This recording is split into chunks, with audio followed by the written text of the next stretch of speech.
Y'all ready for this?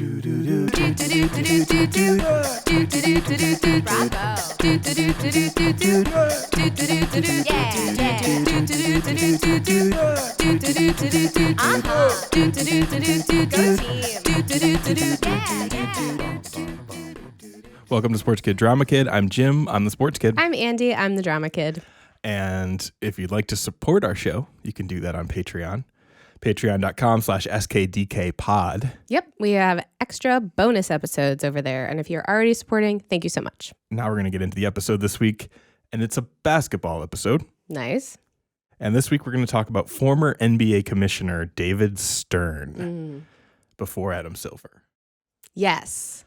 The commissioner before Silver. Yes. Adam Silver is the current commissioner. Yes, and he has a very specific look about him. He does. He's bald and tall. Yes. But David Stern was the guy before him. And what do you know about him, Andi?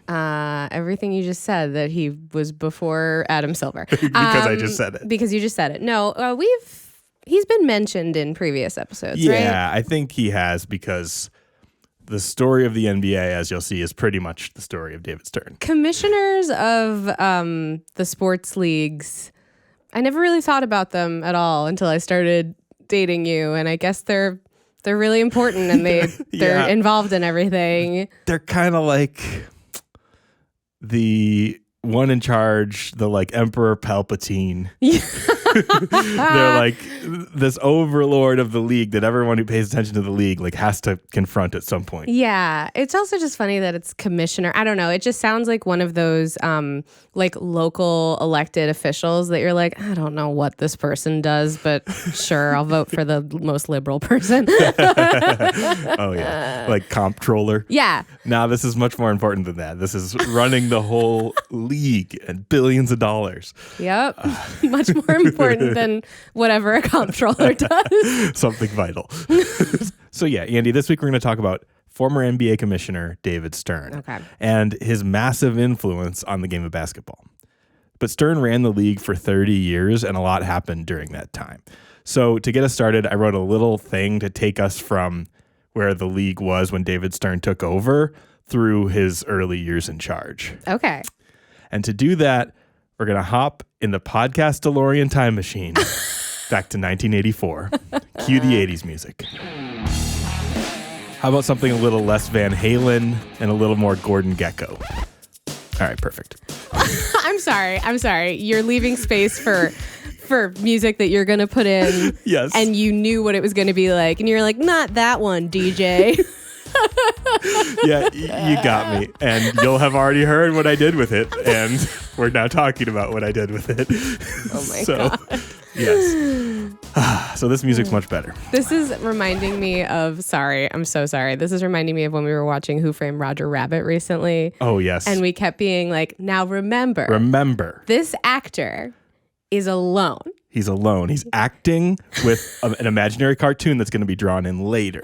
So he's acting alone in a room, and he's just imagining that there's a very sexy cartoon lady in front of him. And not a rabbit lady.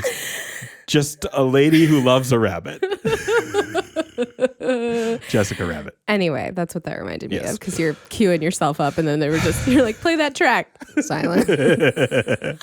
Anyway, David Stern. So in 1984, David Stern became the commissioner of the NBA. Okay. But his ties to the league ran back to the beginning of his career. This is one of those old school job stories where you can perfectly trace how one job leads to another. After law school in 1966, Stern went on to work for a law firm that represented the NBA. In 1978, the NBA hired him directly as their legal counsel. A couple years later, he became the VP with the NBA in charge of major decisions, also doing legal stuff. And then in 1984, with the approval of the NBA suits, he was bumped up to commissioner. So, yeah, straightforward legal for the NBA as a outside party, and then outside counsel, and then inside counsel commissioner. Yeah. So classic path. What are you interested in? Basketball. I'm going to go to law school first. Then I'll get into the basketball. Yep. So the reason that the suits loved him and promoted him to commissioner was because before being named commissioner, Stern was already making big moves as an NBA lawyer and executive, especially when it came to negotiating with and, in many cases, pushing against the players' union. Ooh. They're known as the NBA Players Association. Okay. Prior to his knighting as commissioner, Stern won agreements that gave the NBA 2 firsts in U.S. professional sports. Number 1, a salary cap on team spending toward player wages, and number 2, a more formalized drug testing policy. Okay. And as much as I support the union and players nowadays, by most accounts, the salary cap thing needed to happen or the league would have just gone under. Oh, okay. So like the money was just, it needed to be controlled in some way. A big positive for the players that came out of this was like sort of the concept of free agency, or a better like free agency. It wasn't just an NBA like commissioner sided thing. Yeah. They did work with the players. The drug testing policy, as you can imagine, was less of a slam dunk. Sorry. Yeah. Oh. Oh, no. Now, let's remember, we're in the heart of the Reagan presidency here. Ugh. So his version of the racist war on drugs was in full effect. Ugh. The smear against black culture and the NBA was definitely part of this. Mm-hmm. But by many, many accounts, the NBA definitely had an actual drug problem. Oh, no. And whether the LA Times article that said 40 to 70% of the league was on cocaine is to be believed, many could agree that there was a, quote, problem with the booger sugar, to quote Gilbert Arenas on one of his podcasts about 80s basketball. Booger sugar.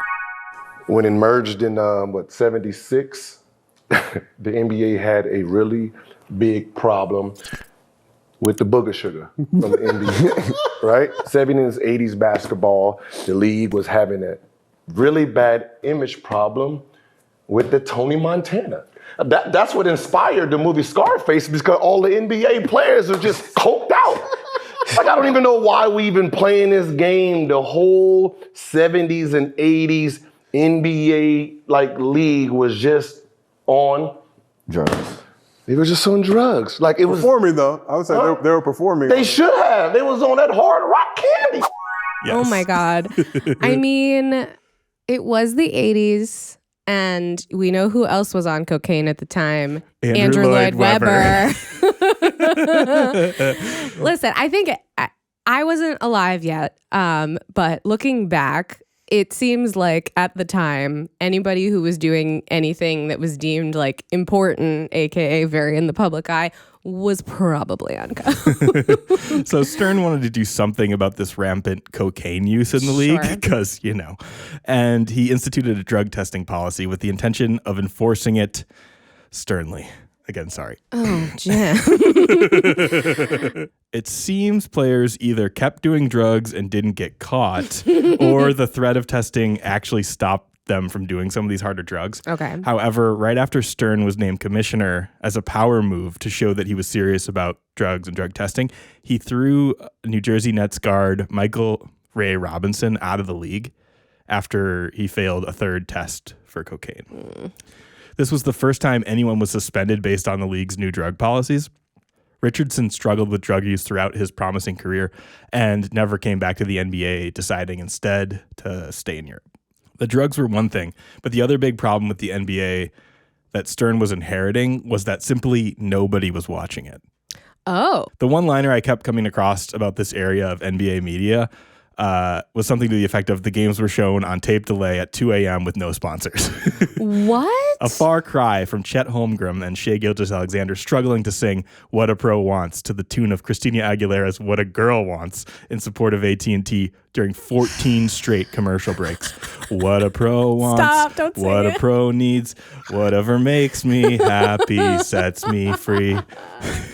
Jim loves to troll me with this, like just around the apartment. He'll just start singing What a Pro Wants because he knows I can't stand it. I love the original song. That commercial is just so cringy to me because I'm watching two amazing players, but young men who I don't think were even maybe a question mark alive when that song came probably out. not. At least maybe too young to remember it. So I'm just imagining them. They're like listening to it, rehearsing it. And What then a like, pro wants. I don't know. It's just very cringy. Yeah, it's bad.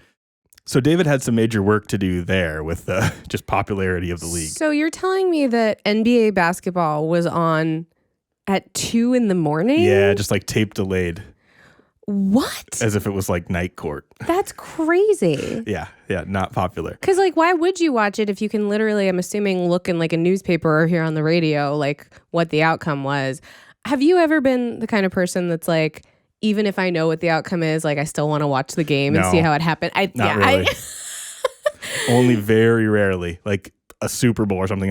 If I for some reason didn't see it, I might go back through a little There's bit. also just like that whole trope of like, don't tell me, I haven't watched it yet. You can see all the scores nowadays just on your phone. It's so hard to run from. Yeah, So- I mean, in between all of those commercials of what a pro wants, they're really selling the NBA app. So Yeah, they really are. Like I said, David Stern had some major work to do just on the general promotion of the league, which we will get into later. Got it. But before I finish this opening soliloquy, I have to mention the fouls or lack of fouls in the NBA before David Stern. Before Stern implemented rules that made most contact on the basketball court worthy of a foul, there was definitely too much contact. In 1990, under Stern, the flagrant foul was introduced. But before that, you could elbow a guy headed for a layup, and you'd only be called for a common foul, meaning that you get a free throw or whatever, but nothing like more for the violence. yeah. So most of the time, the punishment was worth the opportunity to punch Larry Bird in the balls. Did someone do that? I'm sure. Oh, yeah. I like that you're not citing a specific example. You're just like, it happened. I know it did. There were tons of issues that needed addressing in Stern's early days with the league, but when Larry Bird wasn't getting his nuts smashed by Bill Laimbeer, he was one of the two faces of the league. The other was Magic Johnson with the Lakers at the time. And it was these two stars that gave Stern a chance to test out his theory that if you focused on promoting star players, the popularity of the players and the money the league could make off of them would go up. Yeah. Yeah. Good thought, for sure. Less about the teams and the league as a whole and more about individual people that you could get behind was his idea. Okay. It was a winning strategy for everyone involved, and people began to focus less on the drugs and the hard fouls and more on Bird and Magic. But then in 1991, the Olympics right around the corner, Magic Johnson, one of the best guards to ever play the game, held a press conference that shocked the world. And here is that. First of all, let me say good late afternoon. Because of the HIV virus that I have attained, I will have to retire from the Lakers today. I just want to make clear, first of all, that I do not have the AIDS disease, because I know a lot of you want to know that, but HIV virus. My wife is fine. She's negative, so no problem with her. I plan on going on, living for a long time, bugging you guys like I've always have. So you'll see me around. I plan on being with the Lakers in the league. Hopefully David will have me for a while. I just want to say that I'm going to miss playing. And I will now become a spokesman for the HIV virus, because I want people and young people to realize that they can practice safe sex. And, sometimes you're a little naive about it and you think it could never happen to you. And you only thought it could happen to, other people and so on and on. And it has happened, but I'm going to deal with it and my life will go on. I want to thank everybody up here, as well as my teammates, because they've been behind me all the way. I want to thank Kareem for coming out, him and Coop, who we stood side by side and won a lot of battles. The commissioner, David Stern, has been great in supporting me, and I will go on and hopefully work with the league and help in any way that I can. Now, of course, I will miss the battles and the wars, and I will miss you guys, but life goes on. This was like a key moment, super sad moment for the NBA and the world at the time. I am familiar with this. I don't think I'd ever seen the press conference. So they made him leave the league because he was HIV positive. He chose to, or there was pressure, plus he chose to. Well, the stigma was it was bad. I mean, this was like an awful, awful time for the world, and especially for our country, because Reagan really fucked this one, Yeah. honestly. That was really interesting to see because I believe at the time it was very stigmatized because it was known as like a disease that only affected gay men. Yes. So him coming out and just very calmly being like, this happened, I am going to move on with my life. As you can imagine, with, like you said, with the Reagan presidency rolling right into the Bush one presidency, HIV and AIDS were heavily stigmatized at the time. So it was fairly bold to do the right thing and support Magic as fully as Stern and the NBA did. And he really did support Magic through the entirety of this. Even though Magic said that he was done playing in that press conference, Stern wanted him to play if he was able to. Yeah. So that year, even though he wasn't playing with the Lakers, he was still voted unanimously onto the All-Star team by the country. Yeah. Okay, because at first when I saw that, I thought like maybe David Stern or the league was pressuring him to quit because they didn't really, a lot of people misunderstood the virus and like were very scared of, I can imagine someone being like, you can't be on the team because like other people on the team are going to get it. And it's like, that's not how it works. Like you could get cut and stuff like that, and then it would bleed onto somebody. Karl Malone from the Utah Jazz was like one of these outspoken people against Magic for thinking all these things. There were a lot of other people too. It was honestly just like a horrible, devastating time. Like people are dying. There's a disease spreading that like we know so little about. And then people were just total fucking assholes to those people. Anyway, good for Magic, good for David Stern. So that year, even though he wasn't playing with the Lakers, like I said, he was still voted onto the All-Star team. And here's a little video of that night that gives me goosebumps, especially after watching the announcement.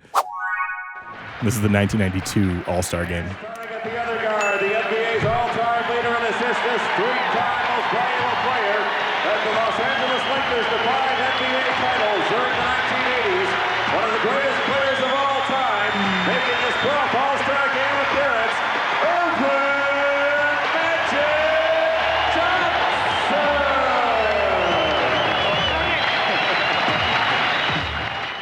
I think it's really amazing what Magic Johnson has done in the sense that he has shown people that like with the right treatment, you can live a long, happy, successful life with HIV.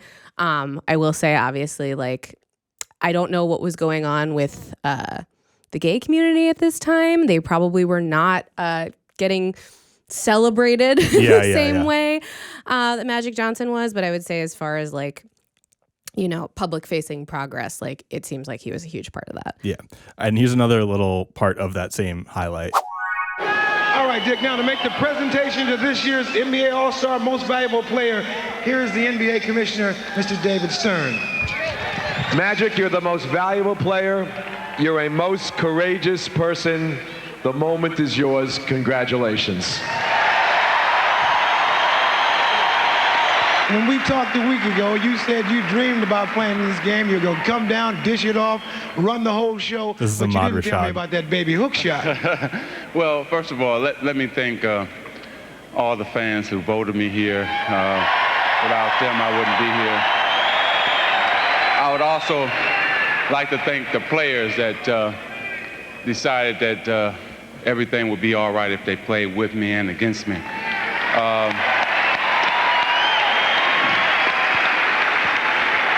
You know, part of this trophy, I had to dedicate part of it to Tim Hardaway because he decided to let me start in front of him. So a lot of this trophy he deserves. I'd like to also say that I'd like to thank my wife for putting up with me for the last 3 or 4 months.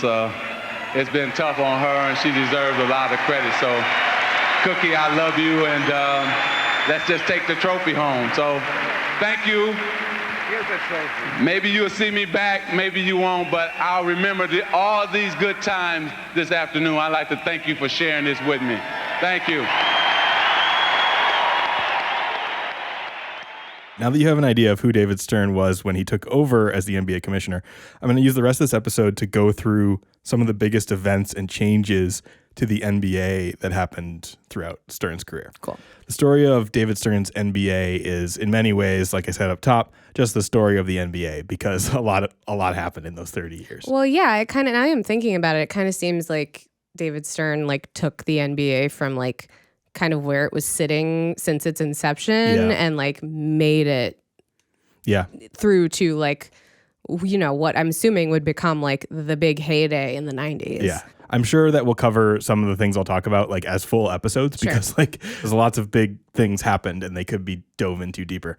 But similar to sort of our NBA bubble episode, I'm just going to kind of go through the biggest, most dramatic sort of things that happened in Stern's NBA. Cool. So the first one's kind of a fun one. In an effort to prevent teams from tanking in 1985, so like right away after he got in there, he created the draft lottery.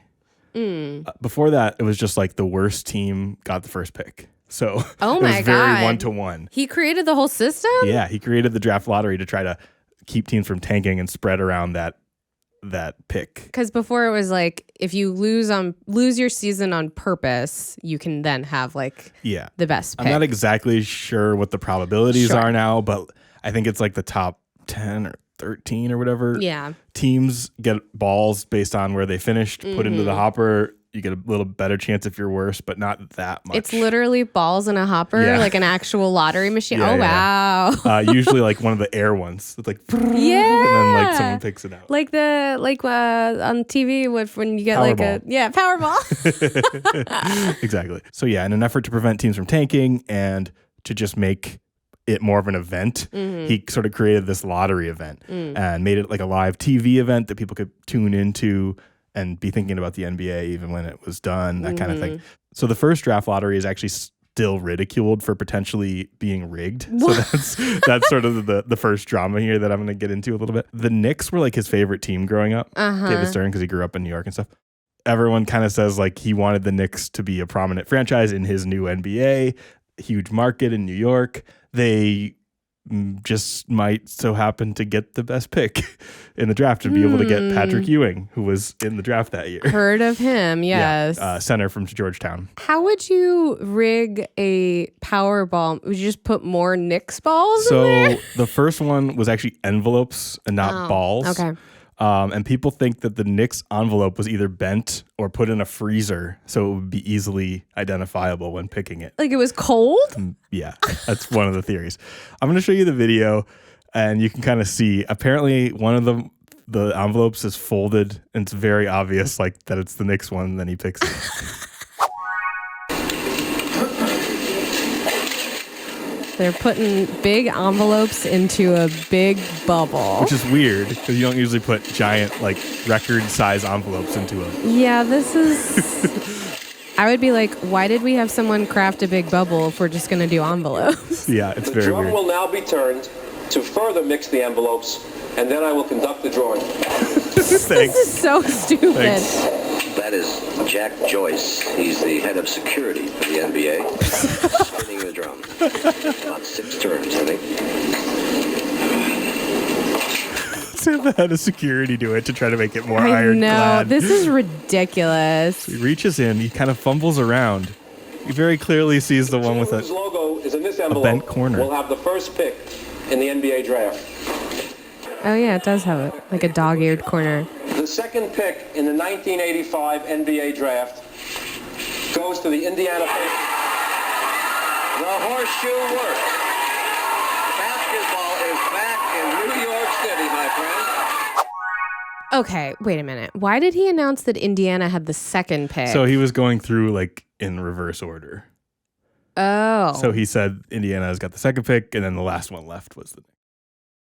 Okay, I see. All right. The level of like pomp with this, of like the security guy is the one turning the thing and you have to unlock the ball and like, I don't know. It sort of does seem like it was rigged in the sense that they're going to all these lengths to be like, look, we're like doing it fair and honestly. Yeah. There's nothing, but then the way he sort of fumbles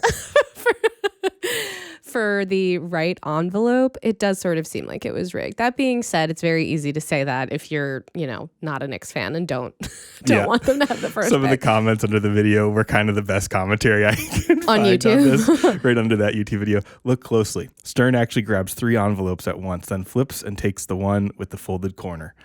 Knicks fan here. Gonna get some coffee and not care because we still didn't win anything. Great player, though. Yeah. So they didn't win the championship? No. Okay. Okay, so that was that. That was just kind of goofy. But I did also mention the drug policy when I was talking about how he threw out Michael Ray Robinson and kind of instituted this drug policy to clean up like cocaine and like weed and everything. Like it's just like, we're going to crack down on drugs the same way like the country is sort of afraid of these things. Yeah. And it was a big sort of thing like, we're going to clean up the league so that it's more presentable, essentially. And a lot of that is racist overtones. Oh, yeah, for so, sure. Again, got to note that. But he made a lot of campaigns around this anti-drug thing and tried to get the players involved, and sort of by using the players in like anti-drug advocacy commercials and things, it would show that the NBA is on that side of things. Yeah. And they're helping sort of spread a positive sort of, Yeah. vibe. I bet somebody out there has some really good like NBA against drugs t-shirts that I would just love to have. I don't have that, but I do have some good videos. Oh, so nice. This is called Don't Foul Out with Drugs, and it was shot in 1986 with NBA players. Okay. There are times you have to speak out. This is Isaiah Thomas. When you know something's wrong. Drugs are a problem for everyone, everywhere, and we all know there is no easy solution. Drugs are a no-win situation. A trainer? They damage your body. A trainer no and one cares affect about. your mind. Worst of all, drugs ruin lives and destroy families, just like yours.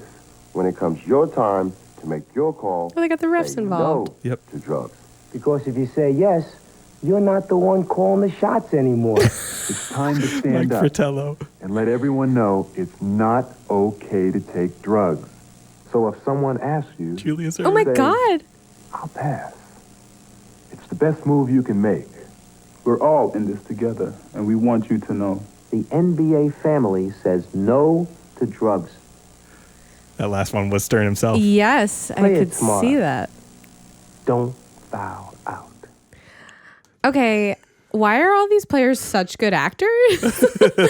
I'm not saying they don't believe in what they're saying. I'm just saying like very compelling, like just star quality, really. Yeah. Like This is what David Stern knew. yeah. That one guy, Mike Fratello. Coach, yeah.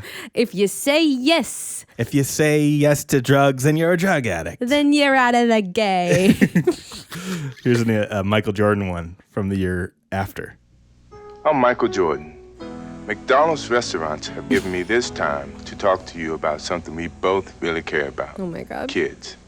Kids are the reason McDonald's sponsors their Get It Straight program, a national drug awareness effort. Think about this. Many of you using drugs out there now are under 18. Do you realize that at 18, you have lived only 1/4 of your life? When you're using drugs, you're only cheating yourself out of the chance to find out who you really can be. And believe me, if you don't use drugs, you can just about be anything you want to be. We need to bring this style of commercial back where they just take, very, like we take Steph Curry, we put him in front of like Jostin's picture day. At Walmart. Exactly. We go to a Sears, we get the, just Marble. the marble gradient Faux. background. Yeah. And then we just have someone look right into the camera and go, don't do drugs. I just wonder if someone under the age of 18 saw that on TV, because like Michael Jordan was super popular and super cool. So like I do wonder like what the reaction was from people who that ad was supposed to like. Yeah. A 16-year-old smoking weed.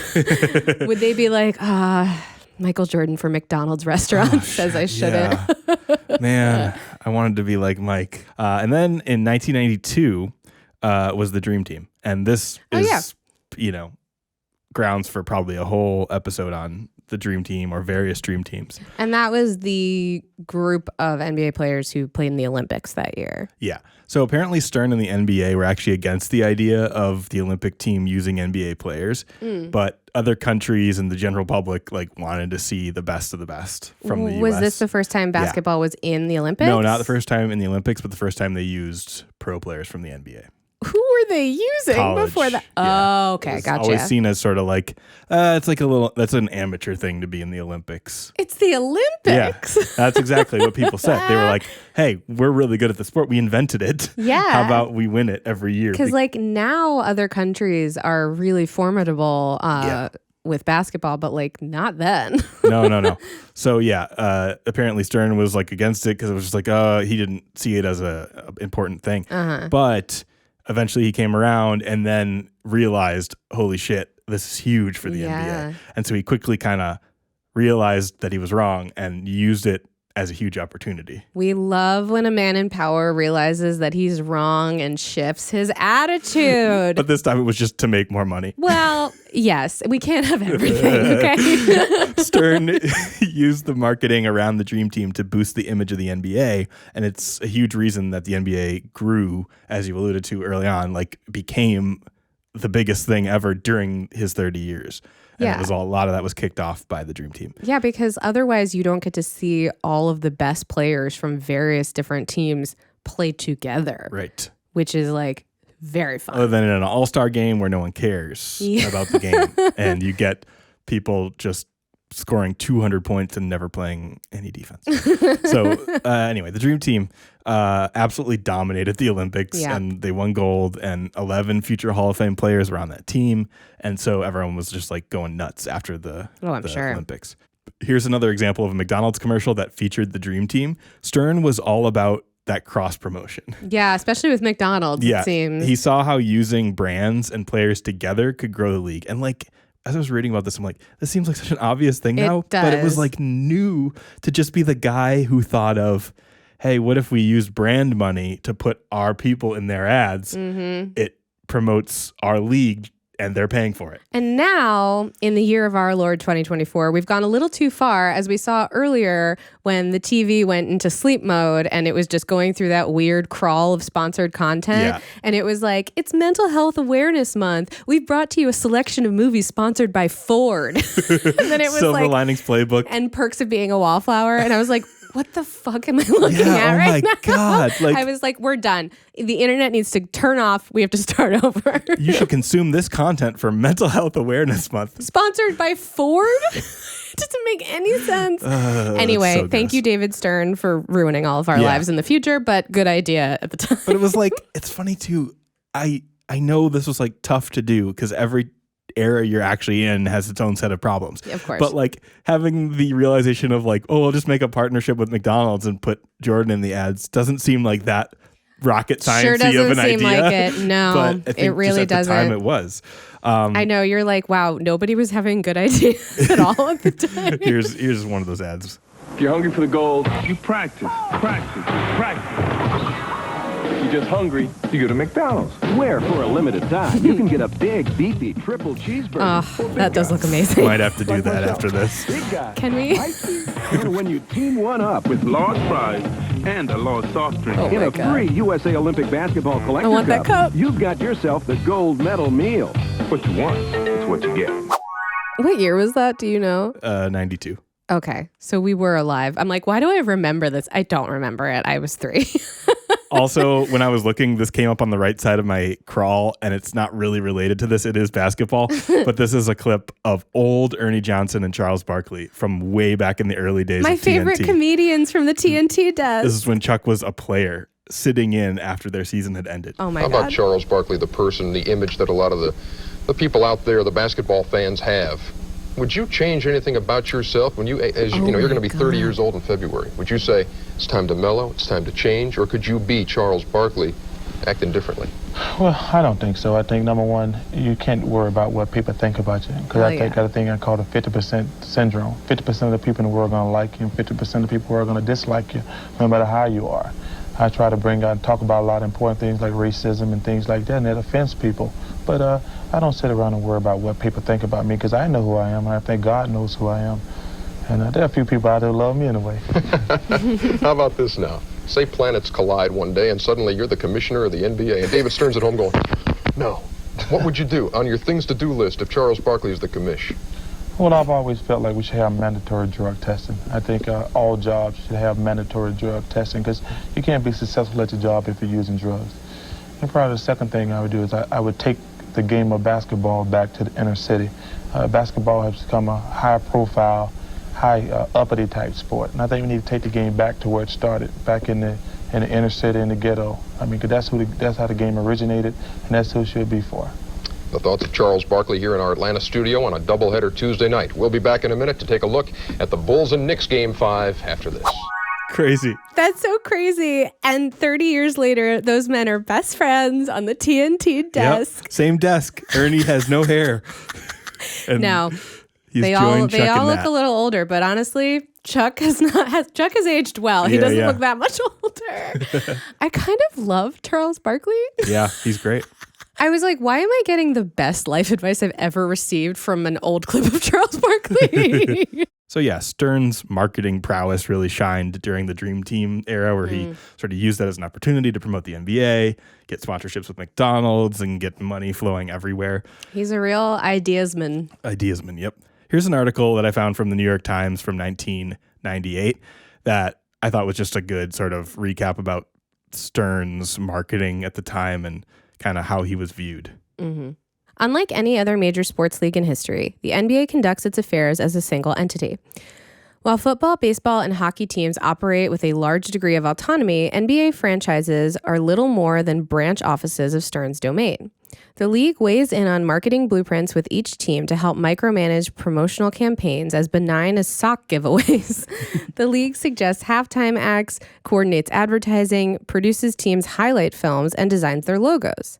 It's 29 NBA theme parks, says Greg Winnick, the executive producer for NBA Entertainment. As for getting its message out beyond the arenas, the league either owns or is responsible for the content of a magazine, a network television show, and a popular internet site. Its skill at promoting itself, though, represents only part of the NBA's success. The league is also wildly adept at shaping media coverage of its teams and players. Its spin doctors are as active as any in politics, with the important distinction that what the NBA says, the news media tend to believe. During All-Star Weekend or the playoffs, it is the league that helps Good Morning America and The Tonight Show select players to book as guests. It is the league that helps place athletes in the situation comedies and feature films. The league can build a buzz about a player or help bury him. Quote, "It's nearly impossible for a player to succeed without the league," says Dwight Manley, an agent who represents, among others, Dennis Rodman, who has managed to get rich by promoting himself as an antidote to the corporate-friendly personalities of Jordan, Grant Hill, and other solid basketball citizens. Quote, "There are a lot of things the NBA controls unilaterally, and if you don't play their game, you're pretty much at their mercy. They talk about a partnership, but it's more like a dictatorship." Wow. Yeah, so I found that to actually be really interesting because I think Adam Silver's NBA has gotten a little less like that, but then you're like, oh no, it's still happening now. Like if you think about, when all that stuff went on with Ja Morant last year or 2 years ago, with like having a gun and being on Instagram, getting banned from the league. Yeah. They pretty much did this. They said, hey, one of our stars, we don't like what he's doing. We're basically going to make him irrelevant. Like we're not going to talk about him. Yeah. We're going to suspend him. Is he still playing? He's going to be back next year. But he was suspended for like the first half of this year, came back, got hurt. But okay. That's like not the perfect example of this, but kind of like they definitely didn't just let him go. They like disciplined him and said like, we're going to not let you be the face of our league. And then, like I mentioned earlier, the really annoying Shai Gilgeous-Alexander Chet Holmgren commercial is part of this. Like they're new young stars on Oklahoma City who nobody knows in the mass media. And let's just put them in this ad and run it 1,000,000 times. Now people know them. Yeah. And like it's pushing it through ads. Yeah. The promotion of players and like helping promote certain players over others. Yeah. Was that article sort of saying that like Dennis Rodman's whole like bad boy persona was like in fact crafted by the NBA? I think maybe not because I've read parts of Dennis Rodman's book because I was working on a Rodman episode for this show. Sorry to ruin the surprise. No, it's fine. And he was like that. He was just kind of crazy. But I think they probably leaned into it. They were probably like, this is actually good. It's good to have a foil for Grant Hill and Michael Jordan. It's good to have both sides. If we can control him, this can be good or whatever. Yeah. NBA inside stuff with Ahmad Rashad, the guy who was interviewing Magic Johnson in that clip. He had a show kind of like the TNT guys, but like way more kids friendly, sitting around showing highlights. And it aired, I remember like after Saturday morning cartoons. You watched it? Yeah. And I was reading another article and they said that was very intentional. They put it after cartoons to get kids into it. And the show was sort of made kind of kid friendly, or at least like teen friendly. That's like how they put CSI right after Survivor, and my whole family got into CSI because we were not ready to get off the couch after Survivor. Here's a little clip. It's March 11th, 1995, Inside Stuff, just to get a taste of like what I was turning on as a kid. But while nothing's official yet, there are growing signs that after a year and a half away from basketball, Air Jordan is once again ready to take off. When Michael Jordan retired in October 1993, he said he just wanted to sit and watch the grass grow. But it wasn't long before he was playing on the outfield grass as he pursued a baseball career in the Chicago White Sox organization. That must have been so crazy. This week, Jordan cleaned out his baseball locker in Florida and began practicing at the Bulls training facility, fueling the speculation that he was on the verge of a comeback. It's a reality, but it's still not a reality. So we're just not hitting any hopes. Phil We're Jackson. not trying to, throw up a balloon or a kite that's not ready to fly. Maybe he's just getting the urge to play again. I mean, I think he's going to let us know soon. As of today, the economy has produced 6.1 million jobs since I became president. And if Michael Jordan goes back to the Bulls, it'll be 6,100,001 new jobs. It was obvious Jordan hadn't lost his basketball skills when he played in a charity game last fall and scored 52 points. Anyway, it was like a news sort of show, sort of kid friendly. I would say it's PBS. not that kid No, friendly. I don't know. In that it's kind of boring. I think it was more the time slot that they chose to run it. For sure. Yeah. It's right when the parent is coming in being like, you need to stop watching cartoons. Oh, look what's on. Yeah. Like I mentioned up top, Stern's key marketing insight was market the players like Larry Bird, Magic Johnson, then Michael Jordan, Charles Barkley, Patrick Ewing, all these people. He realized the players were the league, and if you didn't know the players and respect them for their skills and their personalities, then you wouldn't be into the league.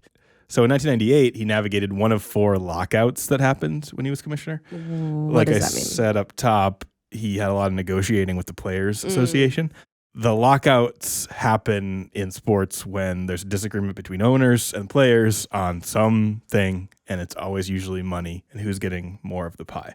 But the 1998 lockout was widely viewed as a victory for Stern and for the owners. The agreement was signed by both parties on January 20th, ending the lockout after 204 days. Sort of like when the NFL episode, the Scab Players. Yeah, that's what I'm reminded of because, you had like people who weren't actual, or they were former NFL players or whatever. Yeah. They were like coming in to play because the NFL players were on strike. Yeah, they went really far and took it really far as to like proving their point in the NFL. Here, we didn't get there. Yeah. But there was definitely probably always a threat of like, we'll just use other players. It's like, no, you won't. You really can't though, because you've spent all this time. All this money building the players up. You've spent all this time. You would not look good on your word. Yeah. So what this did and why it benefited owners and why it was like a victory for pro Stern people in the NBA. I don't know who's on their side. It capped players' salaries between $9 million and $14 million at the time, depending on how long. How is anyone supposed to live on $14 million? Well, that's way lower than it is now. I know. The league became the first major sports organization in the U.S. to limit salaries in this way of its players. Also, out of this deal, a rookie pay scale was introduced with salary increases tied to how early a player was selected in the draft. Also, I read about this for a while because I've heard JJ Redick and other NBA people I listen to talk about this. There was a thing created called the Larry Bird exception, or that was already created, but it was retained in this agreement in 98, which basically meant that you could retain your free agent players and go over the salary cap. Oh. And it was officially called the Larry Bird exception? Yeah, because they wanted to keep Larry Bird, and the Celtics were one of the first ones to use this.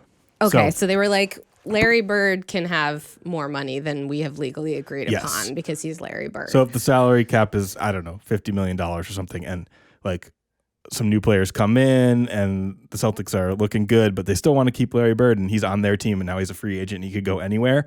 Let's say they're already at the $50 million, so they can't pay Larry Bird the maximum $14 million, but they could under the Bird rule. I see. But if you went to another team, they couldn't exceed the cap with Bird. But in order to keep him, it was another thing, keeping players on teams, creating franchises, creating fan bases. Okay. That's like why the rule makes sense. Stayed there. And just to let veteran quality players stay in one place with their families that's probably a factor. Yeah. Yeah. So we established new average and median salaries. For teams that wanted to exceed the salary cap, they put a luxury tax in place, which is like a dollar for dollar match that has to go to the other teams usually.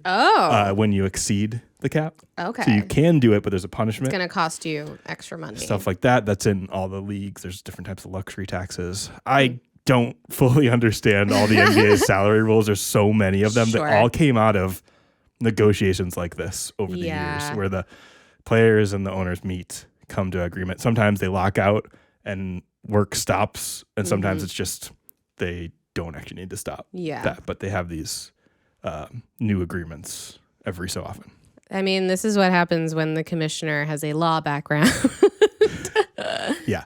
And lastly, in this 98 thing, the NBA's drug policy was expanded to cover performance-enhancing drugs and marijuana. Okay, this was a question that I had earlier when we were talking about it. It was like, okay, if you're going to ban cocaine, do we consider cocaine to be a performance-enhancing drug? Were they also banning steroids? I mean, apparently I think people were like using cocaine and then playing. Yeah, I mean, I think some people consider it to be a performance-enhancing drug in the sense that I haven't taken it, but I'm told that you feel like anything is possible. Even dunking. John Stockton thought he could dunk.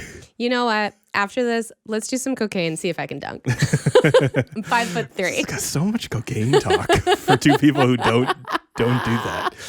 So I'm going to have you read a little thing about this just to kind of cap this point from a New York Times article that ran when David Stern died. I guess this is a good a place as any to mention that he's dead. He died in the lead up. I call it the lead up right before COVID, January 1st, 2020. So the NBA, when they were going into the bubble, was already grieving the loss of like their most famous commissioner. Oh my gosh. Like just months before. But he was not still commissioner. Adam Silver has been commissioner for since 2014. Okay. So they switched.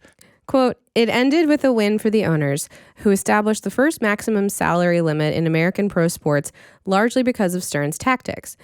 Quote, you've got to give David Stern a lot of credit, said Will Perdue in an oral history of the lockout. Quote, he did a good job of dividing players, dividing agents, and dividing players from agents. Players didn't know who to believe. But it came at a cost. Fan interest in the game plummeted, and the early to mid-2000s were down years for the NBA, before LeBron James and a new generation of stars revitalized the league. Okay, so part of that sort of down time was because of sort of like infighting between players and owners, and just there seemed to be a lot of tension in what was like allowed and what wasn't. But, and Stern was, as I said, Stern, and a disciplinarian as a guy, as you have noticed from all of his policies. Yeah. And so this all kind of came to a head in 2004. Okay. David Stern was known as the disciplinarian commissioner who wanted to combat negative stereotypes that were placed on the league at this time. And he did this by making rules and policies that targeted those things. And then in 2004, this happens. This is Pacers Pistons in Detroit, 2004. And Wallace did right at our chest. This has potential to be serious if they don't get between. Wallace upset. Players trying to hold each other off. Steven Jackson and Rasheed Wallace trying to be peacemakers. Now Jackson yelling. Wallace still going. You need the coaches in there to get him away. Jackson challenging Derek Coleman. Somebody should just get Jackson out as quickly as possible. The problem is, if Wallace is ejected, I'm not sure. He'd have to walk past the Pacer bench to go. Now Artest has jumped over the scorer's table and is trying to get down to the bench. Artest is in the stands. Oh, this is awful. Fans are getting involved. Steven Jackson's in the fans. Rasheed Wallace going into the stands. The security trying to somehow restore order. Fans and players are going at it, and the players trying to help each other out. This is a disgrace. Oh, no. All the players now, they're jumping in there to try and get the other players out because the fans have come involved.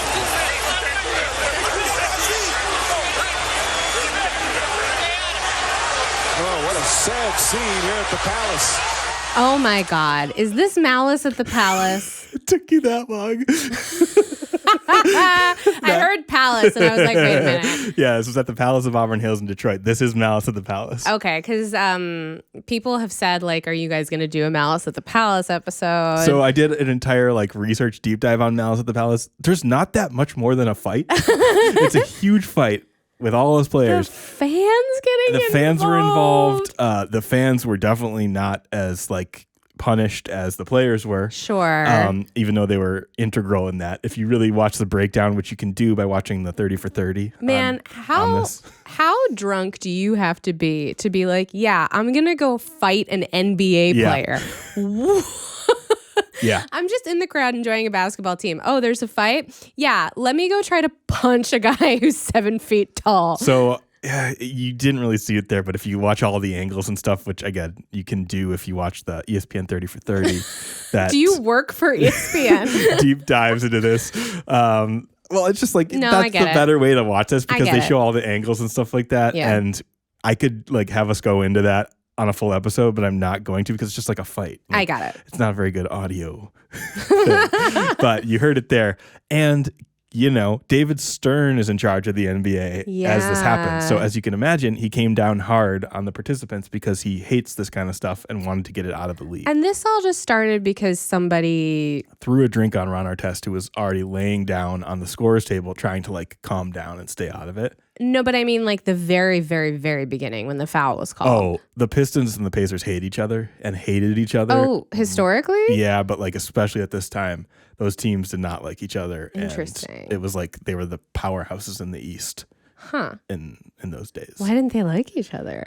They just hated each other because they were physical and they didn't like whenever losing you're to the other oh, team. these teams hate each other, I'm like, what happened? What interpersonal stuff? And you're like, no, man, it's not that deep.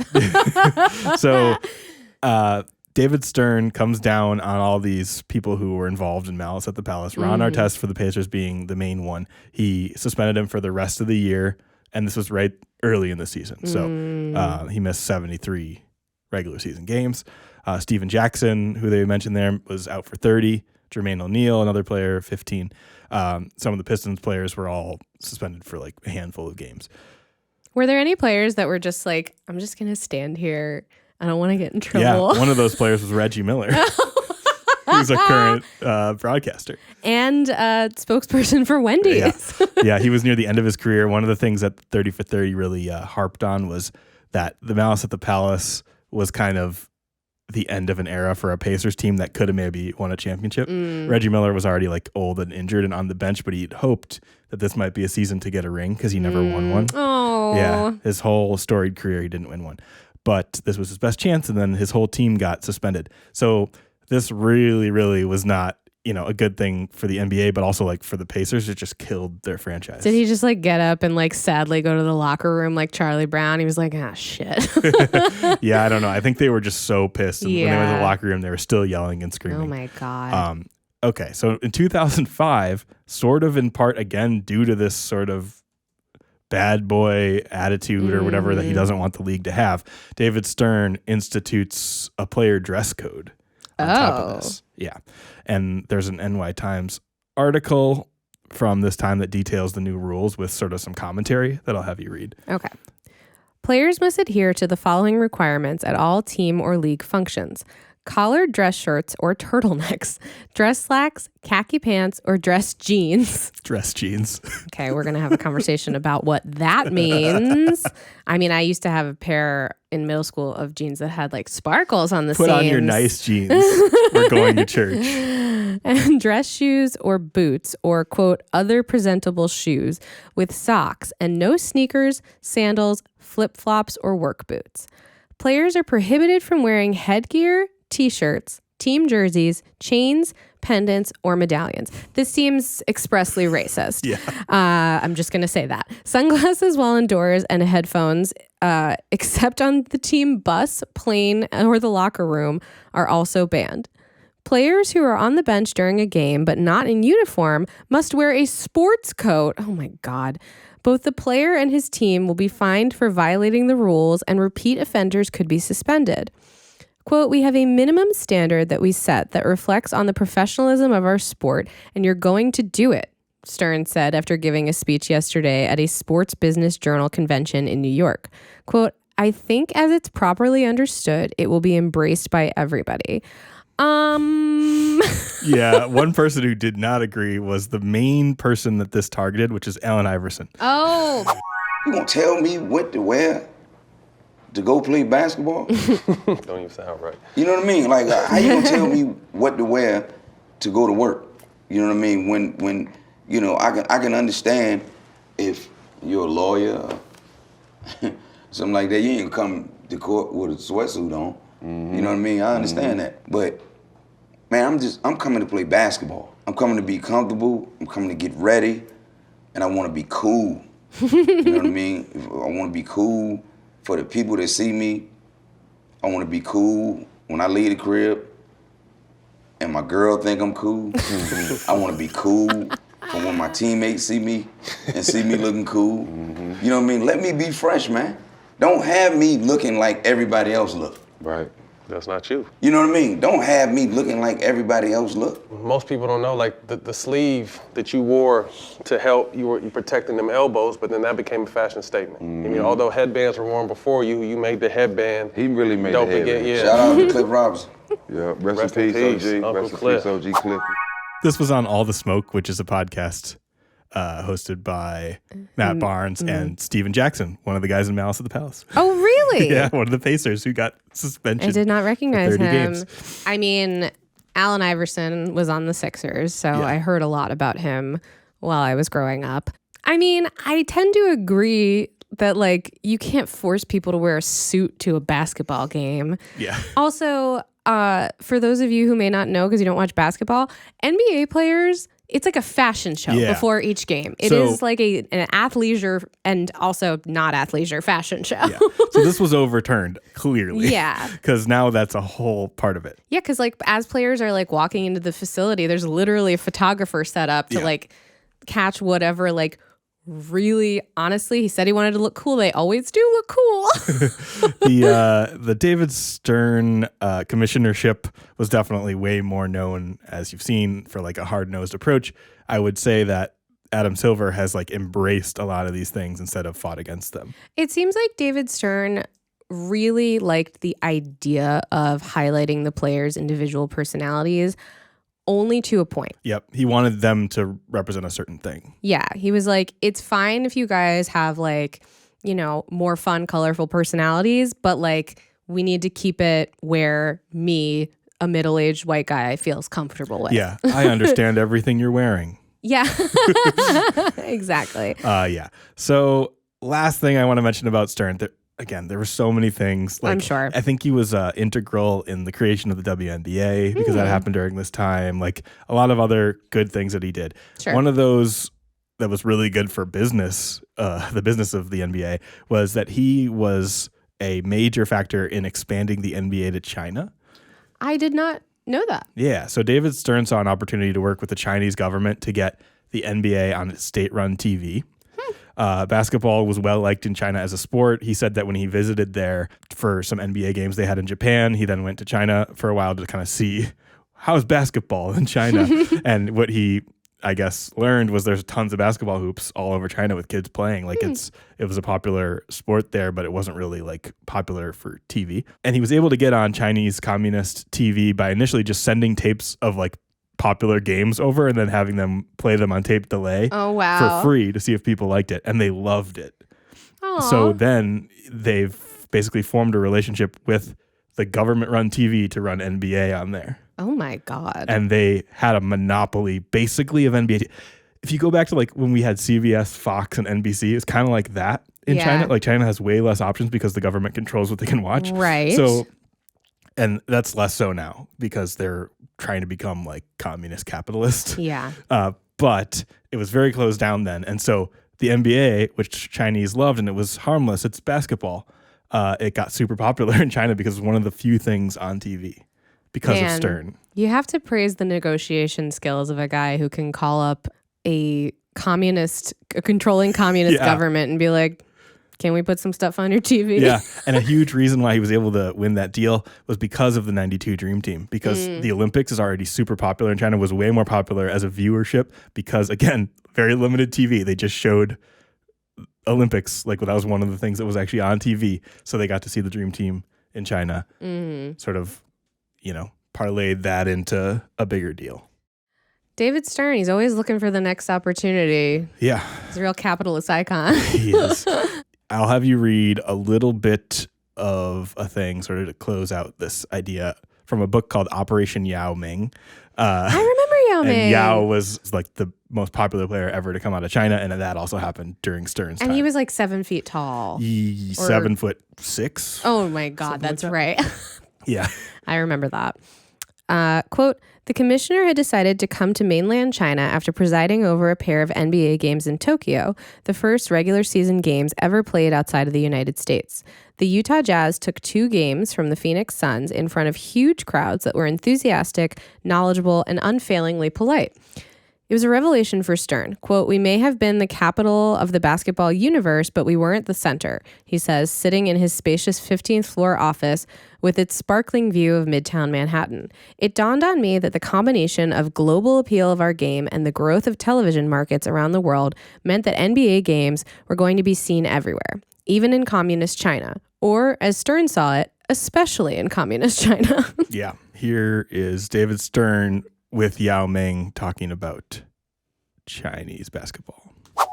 And there's been an enormous amount of encouragement by the government, which has focused upon basketball as a sport of exercise, fitness, good health, and I guess what we would call teamwork, or what might be called harmony in China. And it really has, been a force for the installation of backboards by the government in tiny villages of 1 million or more people. Right.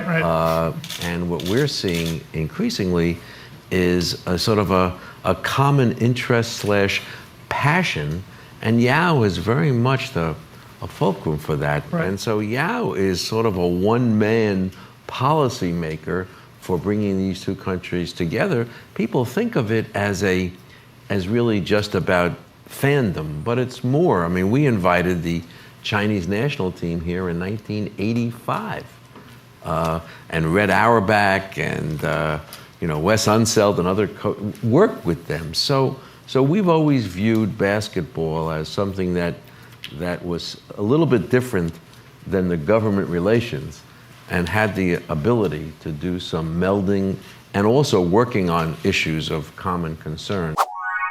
Yeah, I just thought that was interesting. Yeah. To kind of hear him thinking through his whole operation in China and how integral Yao Ming was to that. Also, just crazy to see him even sitting next to Yao Ming. You're like, wow, David Stern, short king of the NBA. Yeah. Oh my God. So many videos are like, he was short, but he had an attitude and he frightened all these huge basketball players. Yeah. Okay. So that's kind of like my topics that I wanted to go over. But to end, I did want to just kind of go over a couple posthumous sort of podcast clips or different clips from YouTube with people talking about Stern and his legacy. So here's Charles Barkley on The Rich Eisen Show. I've been watching and reading for the last, obviously, 24 hours or more. And the one thing that came to my mind, you see that everybody talks about how stern he could be. He had the perfect right name, Stern. Right. But I've never heard one person, and I said this yesterday on NBA TV. I had to go meet with him when I screwed up probably 3 or 4 times. And, man, this dude, he make a grown man want to cry when he's yelling at you. But the one thing I've never heard anybody say is he never has done it publicly. Like me and Ernie and the guys at TNT, like he came down a few times and just chewed their ass up really good, really good. But he always did it behind closed doors. Like every time I screwed up, he got on me really, really good. But he always gave me a hug or shook my hand and said, son, you just got to do better. Grow up, grow up, grow up. And I've been watching everybody who said that, man, he was a tough boss. Yes, he was. But I've never heard somebody say he embarrassed them publicly, which is really one of the keys to being a great boss and a great leader, which is an amazing talent. Well, take me inside the room where you and him sitting down where he's getting on you, making you feel like maybe you wanted to cry. Walk me in there, Charles. I thought my name was Charles Barkley MF. Or SOB. And you sitting there and he's yelling, and there's nothing, like, first of all, I was wrong, so it ain't like I can fight back. And he's telling me about, you can't do this, you can't do this. I know it happens, blah, blah. And then that lasts an hour or less. Mm-hmm. And then he comes over and shakes your hand and gives you a hug and says, hey, this, and the thing he always said, this is over. I'm not going to bring it up again. You know how some people, when you screw up, they bring it up every time you do something wrong? Like, no, these are all individual things. Mm-hmm. But he always gave me a hug and shook my hand. And every time I saw him, I always told him, the last time I saw him was at the NBA Hall of Fame ceremony. And I always tell him, I say, man, thank you for everything you did for me, every single thing. Because, you know, Rich, if it wasn't for basketball, I'm not going to sit here and lie and tell you I was going to be great academically. I'll have no idea what I would have did. Mm-hmm. But basketball has given me every single thing in my life. Every single thing in my life. And I love basketball for that reason. And like I say, I go back to when we were high-fiving each other when guys made $1 million. Now you got guys making $200, $300 million, and it's all because of Commissioner Stern. I don't love the idea of, like, behind closed doors. He was, like, you know, such a looming angry force. That being said, I do agree with Chuck about, like, it's nice that he didn't publicly embarrass people, and I do appreciate the, like, we have done what we need to do here for this individual circumstance, and I'm not going to, like, hold it over your head. So this is Rasheed Wallace's podcast. Apparently everyone has a podcast. Everyone has a podcast. Rasheed Wallace is on the Pistons during that Malice at the Palace, and he's joined by Bonzi Wells, another player from that time. Bonzi speaks first, and then Rasheed. Remember he came to the locker room and he came and was just going off and going crazy on everybody, was just talking shit. And that was the first time I ever really seen him come around. You know, he's a little dude, and he was just talking to this one the height of our shit. And he was basically coming in and telling us all to get our shit together. And I'm over here looking at Paul Allen, and he got more money than everybody. And the way he was handling him, I'm over here like looking at this little dude, like, man, this little dude is powerful. The way he was just cocky, you know, and just, you know, I know he got the machine of the NBA behind him, but he was just talking so fly to everybody, and I was just like, can't talk to grown men the way he was talking to people, because you'll get your little ass whooped in real life, you know. So I wasn't feeling him, you know what I'm saying? I respected him, but I wasn't really feeling the way he handled people, because I hate bullies. You know, I hate a fucking bully. And he was a little, you know, kind of bullyish on that day. Complex. On that day, he felt a little bullyish. Napoleon complex. What do you think of Stern, Sheed? Nah, it's not one of my favorite people. Shaq was the most dominant athlete on earth. A man that size to be able to do a lot of the shit he did, making $19 million a year, and that was a lot of money back then. How the hell is this motherfucker making $25, $26 million in a year, and you're not sacrificing nothing? This dude out there sacrificing his body, you know, might have a bad will today because of it, but how is you making more money than him? Everybody. And then that's when I started to look more. Well, he can set his own salary long as the owners agree to it. And that's what happened. That's how his salary, his last few years, 30 mil, 32 mil, like. So yeah, you know, capitalist, David Stern. And then lastly, I wanted to play a little clip of Shaq on the Upgrade podcast talking about Stern. I met him before the draft. He says, even before the lottery, he said, you want to play where it's hot or where it's cold? And I said, hot. Then Orlando gets the ball. I don't think about none of it. Then I'm a conspiracy theorist. Yeah, I am too. So then, I love that you just said that. I'm at the draft, and he's coming up with the envelope, and he's looking at the envelope, and he goes.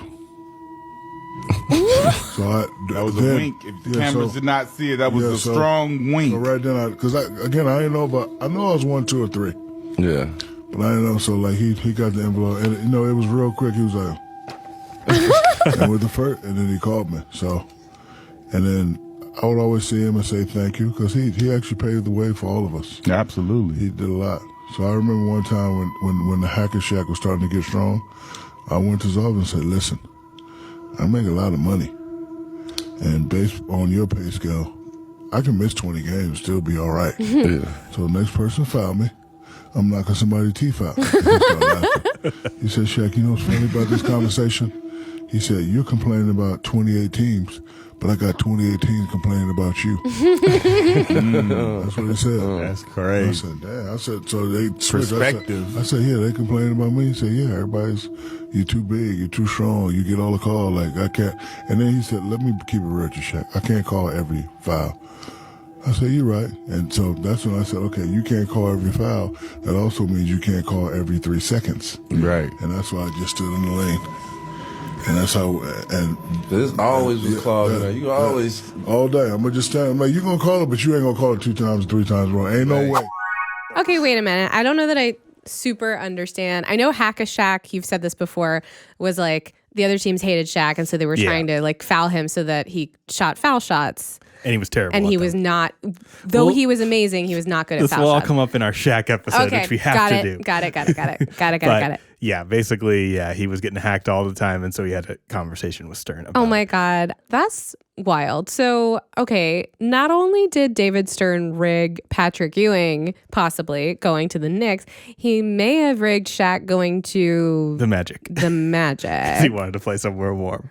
Or he just knew that Shaq would say that and kind of, I don't know. The wink, he winked at him. It's crazy to think just how much David Stern pulled the strings behind the scenes of the NBA at this time, and probably way more than we even know. Oh, I'm sure. I mean, the one thing that's interesting is like, he seems like universally he's fairly well respected, but the people who posthumously have only good things to say about him are people who really benefited from his influence. Or currently work in the NBA. Right.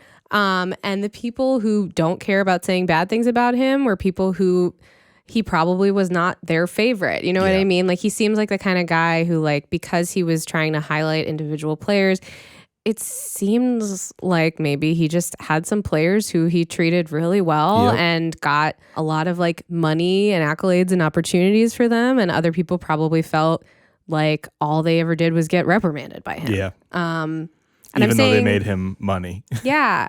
And I'm saying this as someone, like, I'm putting this in the context of like the theater world. I remember like even in college, like the guy who was head of the theater department, he had his like little collection of like 4 or 5 people who were like his special people who he cast in everything and treated really nicely and gave extra opportunities to. And then there was me. Oh. No, it's fine. It's fine. I only took like a whole decade to get over it. It's not a big deal. I guess what I'm saying is like, it seems like the kind of guy where like for the time, and this is like, you know, a little dated, he seemed like he was a good, respected leader, but like looking back, you know, there's a variance of opinion. And I think the people who have good things to say about him seem like you said, they either still work for the organization or they really benefited from it. And the people who don't have good things to say about him is like, all he ever did was ream me out. Yeah. All right. So that's the David Stern episode, Andy. Very interesting. Thank you for bringing me that. I appreciate it. Wanted to kind of give sort of an overview of his whole tenure because, as I mentioned a couple times, his career kind of mirrored the rise of the modern NBA. And I think knowing some of this stuff gives good context for everything we see now. Oh, absolutely. For sure. If you've been enjoying the podcast, as we said up top, you can head over to our Patreon where we have an extra episode, a bonus episode every month. Yep. Otherwise, we would love if you gave us a review wherever you're listening. And we will be back with another episode soon. But right now, we're headed to McDonald's. Yes, to get some McDonald's that's not branded with Dream Team merch and stuff, which is unfortunate. We are not lying. I can taste the quarter pounder with cheese. All right, bye. Bye.